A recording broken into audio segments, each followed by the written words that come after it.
बिस्मिल्लाहिर्रहमानिर्रहीम, welcome to quick review. और quick review में वर्ल्ड अफेयर्स के टॉपिक डिस्कस करते हैं और वो है जी Israeli delegation in Saudi Arabia.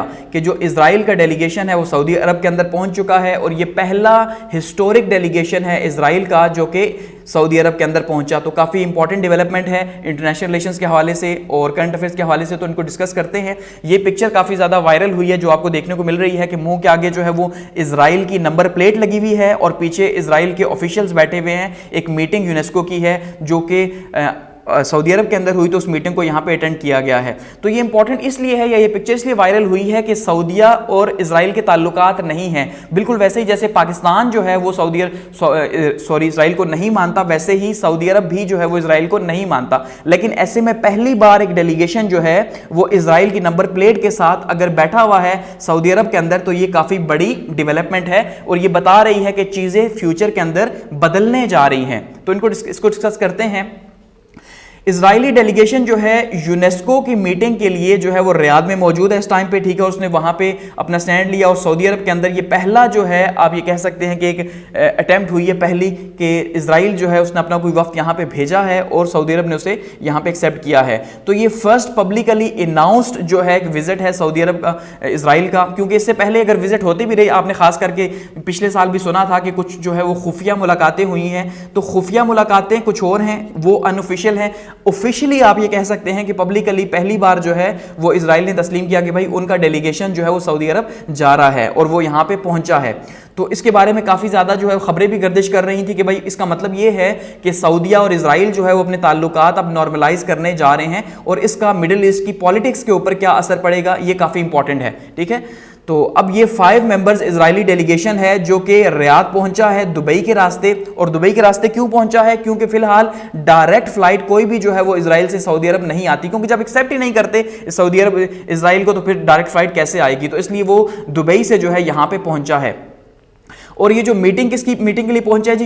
UNESCO की जो मीटिंग है उसके लिए पहुंचा है। यूनेस्को क्या है? यूनाइटेड नेशन एजुकेशनल साइंटिफिक और कल्चरल ऑर्गेनाइजेशन है जो कि इसके ऊपर काम करती है, यूएन का एक इदारा है। तो उसके अंडर यहाँ पे पहुंचा है कि जो हेरिटेज और कल्चर वगैरह और हिस्टोरिकल साइट्स के हवाले से यहाँ पे एक कॉन्फ्रेंस हुई है, तो उसको अटेंड करने के लिए पहुंचा है।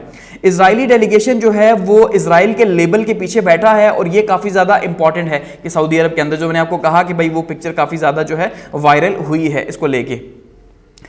अब जो विजिट है वो अगर हम उसको देखें पॉलिटिकली, उसको हम देखें अगर कि ये पॉलिटिकली तो कोई विजिट नहीं है उस तरह से, हम ये नहीं कह सकते कि सियासी तौर पे यहाँ पे इजराइल आया और अब उसके बाद जो है वो उसके ताल्लुकात सऊदी अरब के साथ जो है नॉर्मल हो जाएंगे, ऐसा नहीं है। बल्कि ये एक ताल्लुकात का आगाज़ है, आप ये कह सकते हैं इनडायरेक्ट रिलेशंस का आगाज़ है कि अभी यूनेस्को के थ्रू आया, अल्टीमेटली वीज़ा वगैरह इशू हुए हैं, उनको जो है सऊदी अरब ने वेलकम किया है, तो इसका मतलब ये रिलेशंस आगे बढ़ेंगे। ये आइस जो है वो मेल्ट हो रही है यहाँ पे।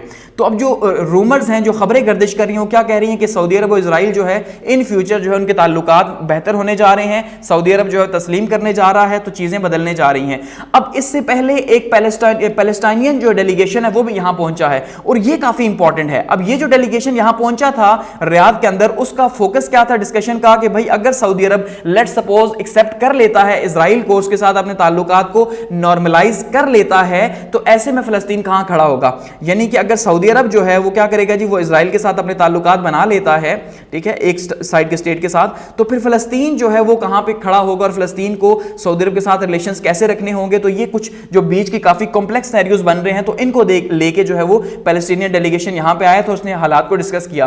तो ये जो डेलीगेशन है इसका आना ये बता रहा है कि भाई बैक एंड पे कहीं ना कहीं बातचीत चल रही है, ठीक है, और तभी तो जो है वो यहां पे पहुंचा है। तो ये बातचीत शायद आगे लेके जाए और इसका मतलब ये है कि अब इजराइल को तस्लीम किया जाएगा। और इसकी सबसे बड़ी हमें ये भी देखने को मिलती है एक कि अभी जो आपने देखा G20 का समिट हुआ, उसके अंदर जो एक पूरा का पूरा न्यू स्पाइस रूट जो है बनाया गया, तो जिसमें इंडिया भी शामिल है, ठीक है, सऊदी अरब भी शामिल है, यूएई भी शामिल है, इजराइल भी शामिल है। तो इसका मतलब ये एक साथ वर्किंग कमेटी अब काम करेगी, तो अब ताल्लुकात नॉर्मल होंगे।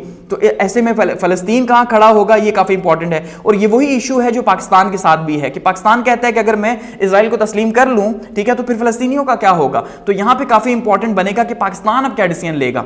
तो सऊदी अरेबिया जो है उसने ऑफिशियली इजराइल को रिकॉग्नाइज नहीं किया और 2020 के अंदर जो यूएस की टॉक्स हुई थी इब्राहिम एकॉर्ड, जिसका मैं पहले भी जिक्र कर चुका हूं, तो जिसमें यूएई और बहरीन के साथ ताल्लुकात जो है बेहतर हो गए थे और यूएई के साथ तो अब बहुत अच्छे ताल्लुकात इस टाइम पे जा रहे हैं, ठीक है। तो ऐसे में जो है अब सऊदी सऊदी अरब भी सामने आ रहा है अपने विजन 2030 को लेकर अपने ताल्लुकात बेहतर कर रहा है। तो फिलहाल तो ये जो विजिट है ये यूनेस्को के बैनर के अंडर हुआ है, जो काफी ज्यादा ऑब्स्टेकल शो कर रहा है कि अभी फिलहाल एकदम से हालात बेहतर नहीं होंगे, लेकिन इसका मतलब ये है कि ये एक फर्स्ट स्टेप है, यानी पहला कदम है। अगर ये पहला कदम है तो इसका मतलब ये है कि नेक्स्ट कदम जो है इनकी रिकग्निशन की तरफ होगा और बाकी जो मामलात हैं वो भी आगे बढ़ेंगे। तो ये एक लैंडमार्क है डिप्लोमेटिकली। सऊदी अरब जो है वो अपनी इकोनॉमी को जो रीशेप कर रहा है, तो उसमें अब वो अगर ईरान के साथ रिकॉन्सिलेशन कर सकता है, जो कि 1400 साल से एक इशू चला आ रहा है, यानी इतना पुराना है इस्लामिक हिस्ट्री के अंदर अगर हम देखते हैं, तो इसका मतलब यह है कि अगर सऊदी अरब जो है वो ईरान के साथ अपने ताल्लुकात को बेहतर कर रहा है, तो फिर ऐसे में वो इजराइल के साथ क्यों नहीं कर सकता। ये क्वेश्चन है जो यहां पे थिंक टैंक्स उठा रहे हैं, सऊदी अरब के अंदर भी और इजराइल के अंदर भी, कि भाई अगर आपने इनके साथ अपने ताल्लुकात को बेहतर कर लिया अपने विजन 2030 को लेके, क्योंकि आपके लिए आपका विजन इंपॉर्टेंट है, ना कि आपके ये जो अना है, ईगो है, क्योंकि कंट्रीज की ईगो वैसे भी नहीं होती, ठीक है, स्टेट्स की ईगो तो नहीं होती। तो इसका मतलब यह है कि आपको फिर जो है वो इजराइल को तस्लीम भी करना चाहिए, क्योंकि ये भी मिडिल ईस्ट के अंदर है। तो आपका सारा आप ये चाह रहे हैं कि टूरिज्म हो, सब कुछ हो, तो फिर यहां पे ऐसा होगा। तो विजन 2030 को लेके काफी चीजें जो है वो फिलिस्तीन के अंदर भी और खास करके सऊदी अरब के अंदर भी ट्रांसफॉर्म हो रही हैं। तो ऐसे में जैसे टूरिज्म का हब बनेगा, तो फिर लाजमी बात है हमें जो है वो रीजन के साथ मिलकर चलना पड़ेगा। तो ये कहा जा रहा है सऊदी अरब के अंदर। अब अगर हम इसको एनालाइज करते हैं थोड़ा सा ब्रॉडर पिक्चर के अंदर और देखते हैं कि ये कैसे इंपैक्ट क्रिएट कर रही है छोटी सी न्यूज, तो देखिए ये इंपैक्ट कैसे क्रिएट कर रही है Saudi vision 2030 and it's impacts on Islam and Muslim world. ये काफी इंपॉर्टेंट है, इसको जरा समझिएगा, क्योंकि अब इस टाइम पे जब मैं न्यूज डिस्कस कर रहा हूं तो अल्टीमेटली इस टाइम पे दो तरह की हमें डिबेट्स देखने को मिल रही हैं, मेजर डिबेट्स हैं। सबसे पहली डिबेट ये देखने को मिल रही है जो इस्लामिक्स की तरफ से है, ठीक है, जो इस्लामिक थॉट रखने वाले ममालिक हैं। जाहिर बात है 57 कंट्रीज हैं, हर कंट्री के अंदर डिवीजन है, लेकिन ओवरऑल अगर आप ये कह लें तो जो इस्लामिक कंट्रीज हैं, ठीक है, अगर वो हम इस्लामिक पॉइंट ऑफ व्यू से बात करते हैं तो यहां पे काफी ज्यादा जो है वो क्रिटिसाइज किया जा रहा है इस बात को कि भाई अगर सऊदी अरब जो है वो इस बात को तस्लीम कर लेगा तो फिर कैसे जो है मुस्लिम दुनिया आगे बढ़ेगी इस्लाम के नाम के ऊपर, क्योंकि इस्लाम के नाम के ऊपर हम तो तकसीम किए हुए हैं आइडियोलॉजी की बेसिस के ऊपर। तो ये काफी ज्यादा यहां पे एक तकसीम देखने को मिल रही है। लेकिन वहीं पे अगर हम आइडलिस्ट लोगों की तरफ से या लिबरल लोगों की तरफ से देखते हैं तो वहां पे हमें क्या देखने को मिल रहा है कि भाई अब हमें जो है विजन 2030 अगर सऊदीया का है तो उसका मतलब चीजों को बदलना चाहिए, आगे लेके जाना चाहिए। इस्लाम इंपॉर्टेंट नहीं है, बल्कि अब हमारे लिए क्या इंपॉर्टेंट है, हमारे लिए दुनिया के साथ सर्वाइव करना, आगे लेके जाना काफी इंपॉर्टेंट है। तो यहां पे अब ये चीजें काफी इंपॉर्टेंट हो रही हैं। तो मुस्लिम वर्ल्ड के हवाले से दो तरह की तकसीम हमें देखने को मिल रही है। कुछ मुस्लिम वर्ल्ड के अंदर जो मुल्क छुप के पहले से इंतजार कर रहे थे कि सऊदी अरब स्टैंड ले या कोई बड़ा मुल्क स्टैंड ले तो हम भी अपने ताल्लुकात को मजीद बेहतर करें, जैसे पाकिस्तान, तो आप कह लें कि पाकिस्तान भी जो है पीछे इंतजार में है कि सऊदी अरब बनाए तो फिर हम भी आगे बढ़ते हैं। एक तो ये है।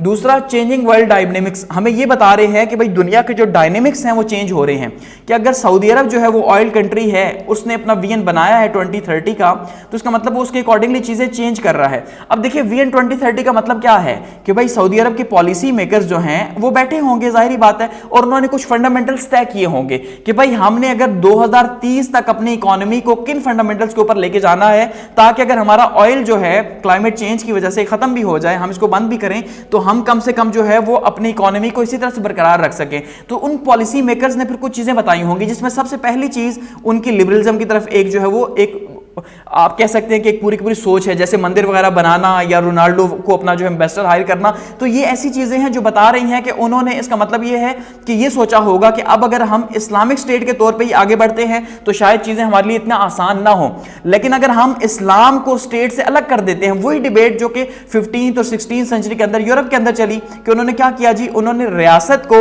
मजहब से जुदा कर दिया। तो यही इनके पॉलिसी मेकर्स ने भी कहा होगा कि भाई बात यह है कि हम मजहब जो है उसको प्राइवेट मामला रखते हैं, जो मुसलमान है, जो हिंदू है, उसका अपना मामला है प्राइवेट घर के अंदर, वो जो भी है हमें उससे कंसर्न नहीं है। हम स्टेट का जो रिलीजन है उसको न्यूट्रल कर देते हैं या लिबरल कर देते हैं या उसको अनडिफाइंड कर देते हैं कि स्टेट का कोई रिलीजन नहीं है, स्टेट का कोई मजहब नहीं है, ना वो मुसलमान है, ना काफिर है, ना हिंदू है, जैसे यूरोप के अंदर हुआ। ठीक है, तो अब स्टेट जो है वो किसी के साथ ताल्लुकात भी बना सकती है, क्योंकि जब हमने स्टेट को न्यूट्रल कर दिया, आपने पॉलिटिकल साइंस के अंदर ये डिबेट देख ली है, तो जब स्टेट को न्यूट्रल कर दिया तो स्टेट फिर जो है वो हिंदुओं के साथ भी ताल्लुकात बना सकती है। तो जहां हिंदुओं के साथ बना सकते हैं, यहूदियों के साथ क्यों नहीं बना सकती? यहूदियों के साथ बना सकते हैं तो क्रिश्चियन के साथ तो पहले से बने हुए हैं ऑलरेडी ताल्लुकात। अमेरिका के साथ तो सबसे स्ट्रॉन्ग ताल्लुकात है सऊदी अरब के।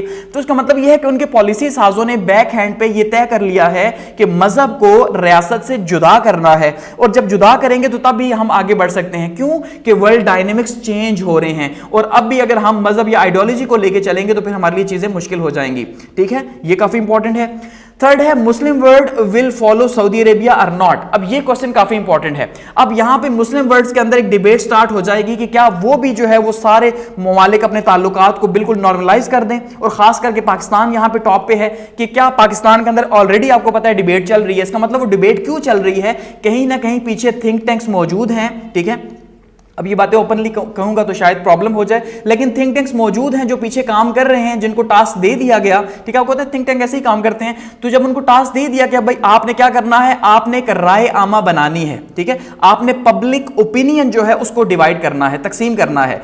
क्योंकि जब पब्लिक ओपिनियन किसी भी चीज के ऊपर एक होता है तो फिर काफी मुश्किल होती है चीजों की, लेकिन जब वो डिवाइड हो जाए तो फिर गॉसिप तो होती है लेकिन हो कुछ नहीं सकता। डिसीजन वही होगा जो स्टेट लेगी। तो थिंक टैंक्स यहां पे काम कर रहे हैं ऑलरेडी पिछले 2 साल से कि भाई हमें मानना चाहिए। उससे पहले से भी कर रहे हैं खैर, लेकिन थोड़ा सा पिछले 2 साल से फास्ट हुए हैं। नेक्स्ट हम ये कह सकते हैं जी clash of civilization and emergence of new society and norms. और लिबरल वर्ल्ड अब हम देख रहे हैं आगे बढ़ रही है, तो इसका मतलब यह है कि जब लिबरल वर्ल्ड आगे बढ़ेगी तो जैसे यूरोप ने वेलकम किया, जैसे स्पेन के अंदर मुस्लिम रूल था, वहां पे भी जो है क्लैश ऑफ सिविलाइजेशन हुआ। इसका मतलब यह है कि मिडिल ईस्ट तो है ही मिडिल के अंदर। ठीक है, और आप देख लें कि दुबई के अंदर तो हर तरह का कल्चर पाया जाता है, तो अब इसका मतलब सऊदी अरब भी हर तरह के कल्चर को वेलकम करेगा, ये क्लैश ऑफ सिविलाइजेशन होगा। तो अल्टीमेटली वो जो इस्लामिक नॉर्म्स हैं जिसके ऊपर सोसाइटी खड़ी है सऊदी अरब की या इस्लामिक ममालिक की, वो अब आहिस्ता आहिस्ता डिक्लाइन का शिकार होगी। इसी में आपने देखा कि सऊदी मिस्र के अंदर भी जो है वो नकाब के ऊपर पाबंदी लगाई गई है, जो मुंह को कवर करता है नकाब उसके ऊपर पाबंदी स्कूल्स के अंदर लगाई गई है। तो चीजें आहिस्ता आहिस्ता बदल रही हैं क्योंकि न्यू कल्चरल नॉर्म्स जो हैं वो इमर्ज हो रहे हैं। एक न्यू ग्लोबलाइजेशन का ट्रेंड हमें देखने को मिल रहा है। ये चीजें हैं। डेमोक्रेसी और सऊदी अरेबिया की अगर हम बात करते हैं तो शायद मे बी इन फ्यूचर वहां पे हम ये कह सकते हैं अगर विजन 2030 है तो बादशाहत खत्म होकर वहां जमहूरियत हो सकती है या इलेक्टिव बादशाहत हो सकती है। इलेक्टिव बादशाहत का मतलब ये है कि वोटिंग के थ्रू जो है, वोट के थ्रू ही आप बादशाह को इलेक्ट करें, क्योंकि जब चीजें आहिस्ता आहिस्ता चेंज होंगी तो जाहिर बात है ये भी चेंज होंगी। ठीक है, और सऊदी अरब ये चाह रहा है कि औरतों की पार्टिसिपेशन भी हो, चीजें बदलें। अब एट द एंड हम ये अगर कहते हैं कि व्हाट पाकिस्तान विल डू, कि पाकिस्तान बीच में आके जो है वो हमेशा मार खाता है क्योंकि हम अपने इंडिपेंडेंट डिसीजंस नहीं ले सकते। शायद अगर हम ये कहें, शायद, ठीक है, शायद अगर हम ये कहें कि हम इसलिए सऊदी अरब को नहीं मानते थे, इजराइल को नहीं मानते थे क्योंकि सऊदी अरब भी नहीं मानता था, तो अब तो सऊदी अरब मानने जा रहा है। तो सवाल ये है कि अब हम क्या करेंगे? क्या हम सऊदी अरब को देखेंगे या हम अपना इंडिपेंडेंट डिसीजन लेंगे? तो फिलहाल तो शायद हम इस हैसियत में नहीं है कि हम इंडिपेंडेंट डिसीजन ले सके जो हमारे हालात हैं। तो अल्टीमेटली हमें सऊदी अरब या मिडिल ईस्ट को ही देखना होगा। तो सऊदी अरब के पहले से अब बन रहे हैं ताल्लुकात, यूएई के पहले से बने हुए हैं, ओमान के हैं, तो इसका मतलब मिडिल ईस्ट अगर जैसे हम देख रहे हैं इन्वेस्टमेंट भी यहाँ पे करेगा तो फिर हम प्रेशर में आएंगे ही आएंगे हर सूरत के, हमें ताल्लुकात बनाने पड़ेंगे क्योंकि हमारे पास जो एक स्टैंड था सऊदी अरब भी नहीं मानता, सऊदी अरब भी वो खत्म हो रहा है। तो इसका मतलब अब हम जो है वो मजीद आगे बढ़ेंगे और हम भी उसी साइड पे जाएंगे शायद कि जो हम कह रहे हैं कि भाई इस्लामिक जमहूरिया पाकिस्तान जो है वो शायद अब वो यहाँ पे भी ये हो कि स्टेट और रिलीजन जो है अलग हो जाए। डिबेट तो ऑलरेडी हो रही है, तो स्टेट और रिलीजन को जब हम यहाँ पे अनऑफिशियली, ऑफिशियली का मतलब यह है कि हम डिक्लेयर कर दें, लेकिन डिक्लेयर करना इतना आसान नहीं है शायद अगले 10-15 साल। तो इसलिए अनऑफिशियली हम स्टेट और जो मजहब है उसको अलग कर दें, जो पहले से किया जा चुका है। खैर ठीक है, तो हम इसको तस्लीम कर सकते हैं। तो इसका मतलब चीजें जो हैं वो बदल रही हैं, वर्ल्ड डायनेमिक्स बदल रहे हैं। तो ये 2 न्यूज़ थी जी। तो अब इसको यहाँ पे क्लोज करते हैं कि अब देखते हैं सऊदी अरब अपने ताल्लुकात मजीद किस तरह से बढ़ाता है इजराइल के साथ और क्या पाकिस्तान का इस पर कैसे असर पड़ता है। Thanks for watching.